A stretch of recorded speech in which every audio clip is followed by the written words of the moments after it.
administration.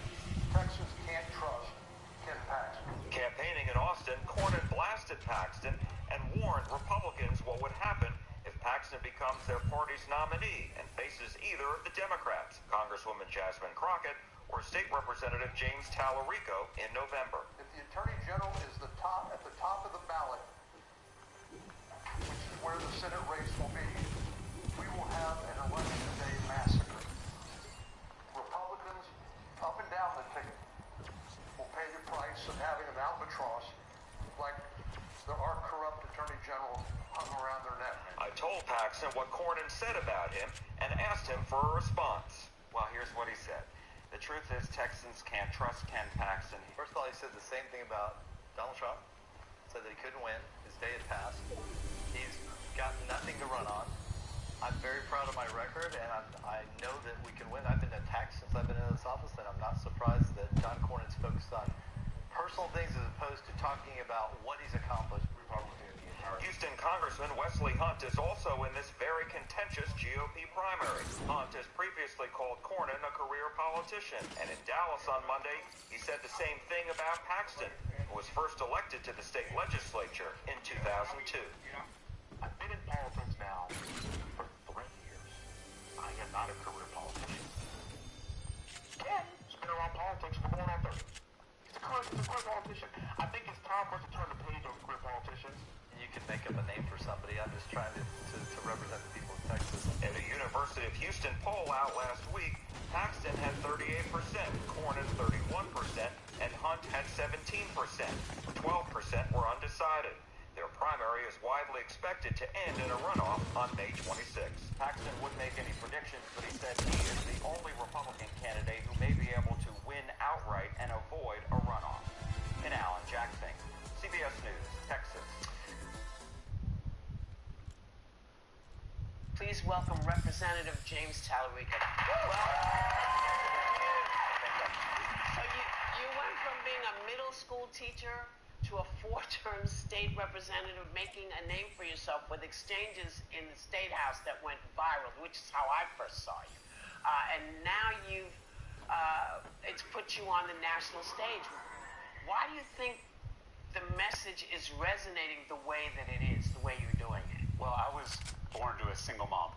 She was a preacher's daughter from Laredo, Texas, who left home at 19. She moved up to the big city, Austin, Texas, and she met my birth father, a 21-year-old high school dropout whose drinking problem sometimes led to violence. And one night after I was born, he became abusive again. That night, my mother's love rose to meet it. And she packed all our stuff into her little Ford Escort. She drove me to the hotel where she worked. She begged the manager to let us stay in one of the rooms until she found this little apartment in East Austin. And there wasn't room for a nursery, so I slept in a crib in the closet. And she was so proud of that closet. She decorated with toys and pictures. No one was going to tell her it wasn't a nursery. The only reason I'm on The View is because of my mom. And she's actually here with us today. This is her first time in New York City. My mom is a fighter. She showed me how to stand up to bullies. That's what I've done in the Texas legislature, standing up to the billionaires and far-right extremists who are hoarding wealth for themselves and stripping our most fundamental rights, and that's exactly what I want to do in the U.S. Senate. Well, Representative, a big thing that's made you stand out among Democrats is the central role that your faith plays in your approach to politics. You're a devout Christian, but you're even enrolled in the seminary right now with hopes of becoming a minister one day, and I hope that happens for you. But you've cited your Christianity to fight against things like displaying the Ten Commandments and forcing prayer in schools in Texas. Why did you decide to openly integrate your personal faith into politics in this way? Well, I mentioned that my granddad was a Baptist preacher, and when I was real little, he told me that we're supposed to follow Jesus' 2 commandments, love God and love neighbor. And I believe forcing my religion down the throats of my Muslim, Jewish, Hindu, Buddhist, atheist, agnostic neighbors is not love. And it's why I've fought so hard for the separation of church and state. I was raised to believe that boundary in our First Amendment is a sacred boundary. And it doesn't just benefit our democracy, though it certainly does. It also benefits the church, because when the church gets too cozy with political power, it loses its prophetic voice. And so I hope in the U.S. Senate that I can continue my fight against Christian nationalism, because it is fundamentally un-Christian. It is a betrayal of Jesus of Nazareth, his life, his death, Oh my and his God, teachings. going on about it. Ugh. As we mentioned, you're running in the Democratic primary against U.S. Representative Jasmine Crockett. And there's been a lot of discourse around her electability. And some would say that is code for they don't think a black woman can win statewide. Should she win this primary against you, do you think she can win a statewide race? Absolutely. You know, Congresswoman Crockett is my friend. Yeah. I have deep love and respect for her. She's a leader in our state. And I've said before that if she wins this nomination, I will be behind her 1,000%, and I will do everything I possibly can to get her over the finish line. We're on the same team, Jasmine and I. Yeah. We're trying to change the politics of our state and take back this country. And we're both putting forward our experiences and our skill sets in a healthy competition. And what I think I bring to this primary is something unique. I have a history of winning these kind of races. I've got elected to the State House by flipping a Trump district that no one thought was winnable in a county that was so red it hadn't voted for a Democrat for president since Jimmy Carter. Yeah. And I did that by building a Big Tent, by inspiring Democrats to get off the couch, bringing in young voters who were disillusioned with politics, and peeling people off from the middle and even from the right. That, to me, is the winning formula. That is how we win Texas. It's how we save this American experiment. Now, let me ask you this, because there's been some opposition research that is coming out, and I want to give you the opportunity to respond to it. Sorry, I lost my voice. No, you're The good. weekend. I want to ask you about your record as a state legislator, because they have reviewed your legislative history, and you've missed over 800 votes during your time in the State House. Why did you miss the votes, and why should voters allow you to represent their interests statewide when some are saying you did not represent your district?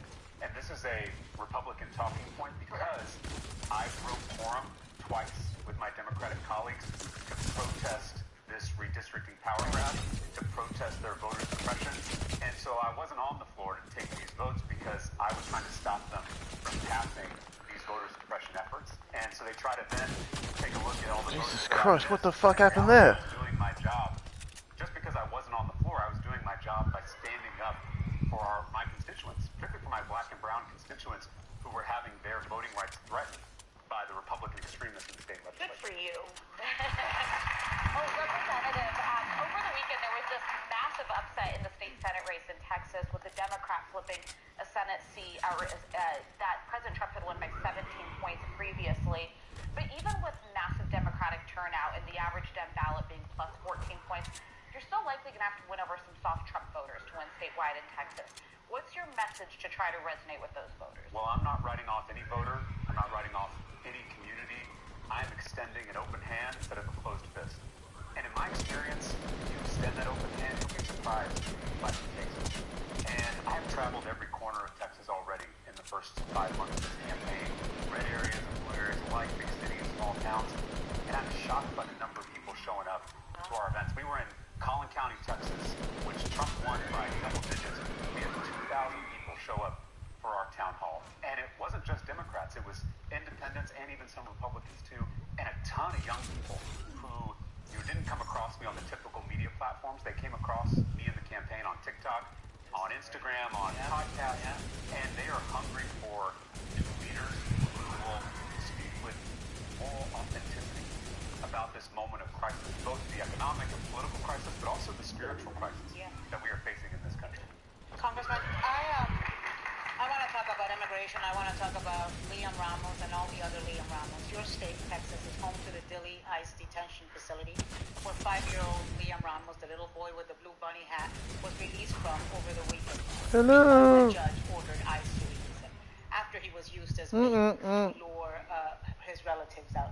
And your friend, Congressman Joaquin Castro, who visited Liam in that detention center, described dozens, if not hundreds, of kids being held there in a prison-like condition. I'm sorry. You've been out to Oh, that's all right. against ISIS tactics on immigration, and under this administration, but you haven't gone as far as some of your fellow Democrats in calling for it to be abolished. So, what can be done to rein in ICE? What can be done so that there is no more Leons, to release these other Leons? Sorry. Da, da, da, da. I've got 4 kills. I've got 2 traps down. It's just all going off here. It is, definitely. And then we'll go and get coffee, I promise. So, did you talk to your dad yet about your light that's out? My brake light. Yeah. I need to get a new Bulb? bulb, but he thinks it's a wire problem. Ah, oh no. He kind of just told me to break it. Sort it out yourself. No. Well, because I need, he thinks it's a wire problem, so I need an auto electrician. Shame. Shame we don't have a reliable one. And an auto electrician look at it to know that it's a wire problem. Maybe, oh, maybe there's a, he can recommend, hip-driven, not hidden, can just say, look, I know you're busy. Can you recommend somebody who can look at something because I need to get this fixed? Yeah. But Dad told me to just, if I get pulled over about it, then to ask them. Oh yeah. And then it will go on like my police thing saying that I've got a back light out. That you'll, oh yeah, okay. And then if I get pulled over again, then I can't act dumb about it because I've already been spoken to about it. Yeah. So he just told me to Okay. fake it until I can afford the money to pay for it.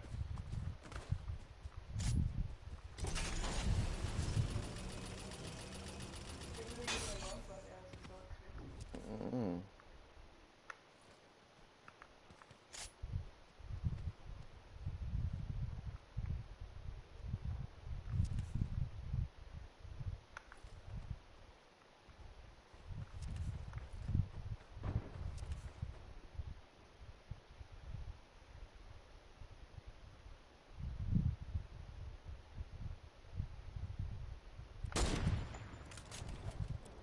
There's another one there. God damn it. That guy did a bloody upside down loop-de-loop and got me.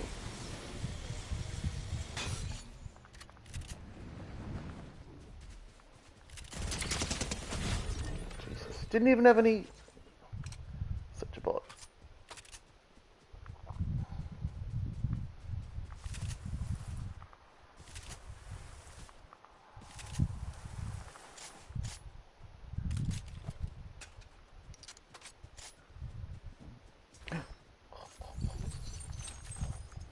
Cool stuff.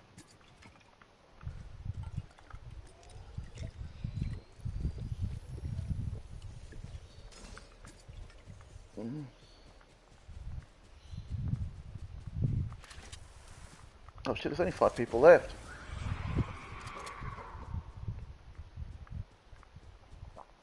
I mean, there's 4 including... Nope, nope, now there's... Including me, there's 3. I don't have a plane. Don't have a plan.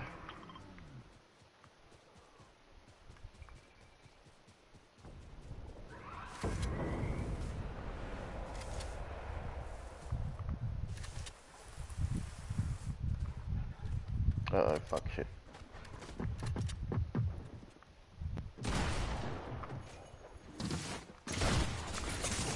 God damn it! I just stood there and got shot!